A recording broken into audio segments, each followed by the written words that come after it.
You're tuned to the Classical Cafe and its edition of the Classical Cafe that has a green room interview. And we're lucky enough to have two principals from the Wichita Forever Fest, a huge music festival. I will say, I've been in radio for a while, about 45 years, and I don't know that I've ever seen a festival with a lineup this large, if nothing else. Welcome to Patrick Heath and Jen Strainhager.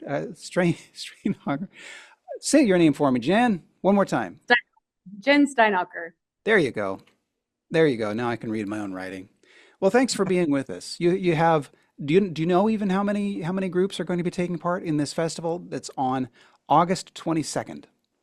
We got about 105 bands performing at 10 venues across Wichita. We have a group of probably 50 to 70 individuals on the back end, kind of volunteers, sound, lights, safety, all those kinds of things. People just giving their effort towards this project that we got going on. Yeah. So, how did you, I mean, the idea is one of those ideas people have dreaming in their dorm rooms but are never able to make happen. What was the genesis of this festival? I'll tell you. I would say I'm a photographer in Wichita, Kansas, same with Jen. And so we know like lots of musicians and people in the community. A local musician, Keo Fletcher, came to me with this idea, and she really wanted to do something healing for the community that brought all aspects of the Wichita music scene together. And I really felt identified with that idea. I wanted to help make it happen. And it was kind of a similar process with each person on our team. We just told them the idea, they fell in love, and we kind of just had a giant scale as kind of our big goal. Is could we get 100 bands? And we cleared that goal honestly pretty quickly. And then it was just about getting the logistics to work.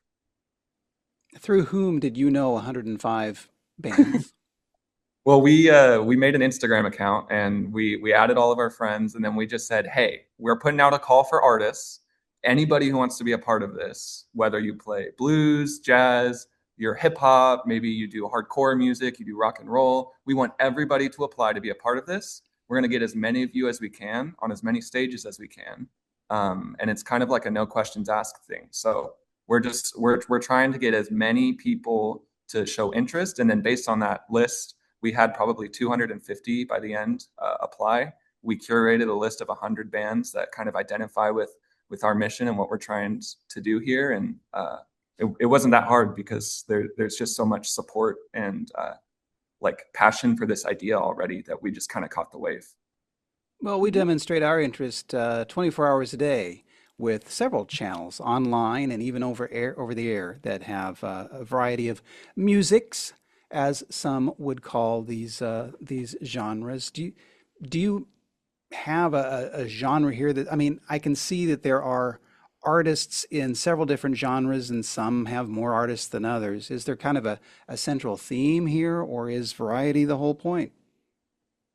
I think the goal was to organize stages in a way where no matter what your music taste is, you can choose a stage and kind of discover local artists that are either in that genre or kind of adjacent. I've loved discovering how many of our local artists maybe don't fit into a traditional genre and kind of have created their own.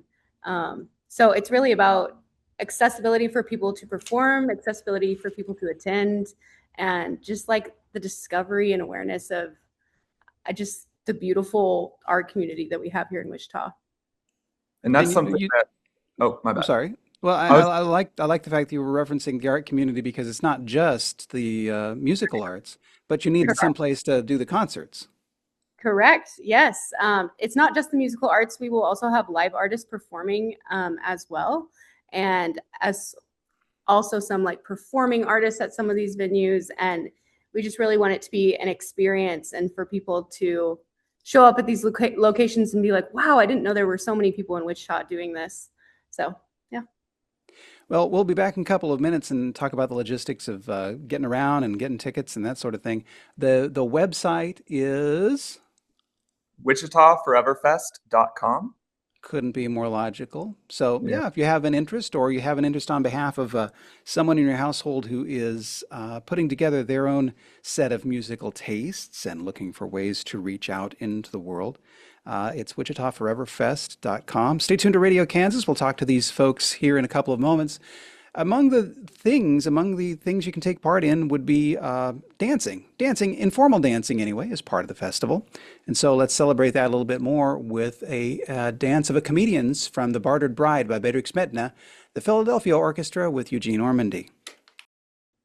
You know that one. Maybe you don't know the name, but you remember that music, maybe from cartoons when you were growing up.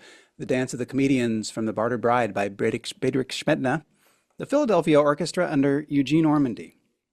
Dance is on the bill as many bands, over 100 bands, take part in the Wichita Forever Fest, which comes up on August 22nd. And we're lucky enough to have a couple of the main organizers. So is it between the two of you? It's Patrick Heath and Jen Steinhacker. And it can't be just you guys. Oh, Definitely not. No, we have a huge team. We have a team of directors and we have a team of people that execute on so many things. We have a team of stage managers, designers. we've got a team Yeah. of about 30 people in Yeah. communication in Discord at all times, keeping track on stages, venues, water, safety, volunteers, all of those things. It's a very community effort. It can't be done by one person, and Never. especially when it's volunteer, it takes a lot of people who care. Yes. Now, one of the things that amazes me most, and I genuinely want to see this happen, is it sounds like you anticipate having 15 minutes between sets. Yes. So how in the world do half a dozen people come in, get plugged in, get the mics on the drums and everything in 15 minutes, and then start playing? We are backlining every venue with drums and a bass amp. So that's just the community coming together, helping us with that. It's just a lot of logistics to figure out.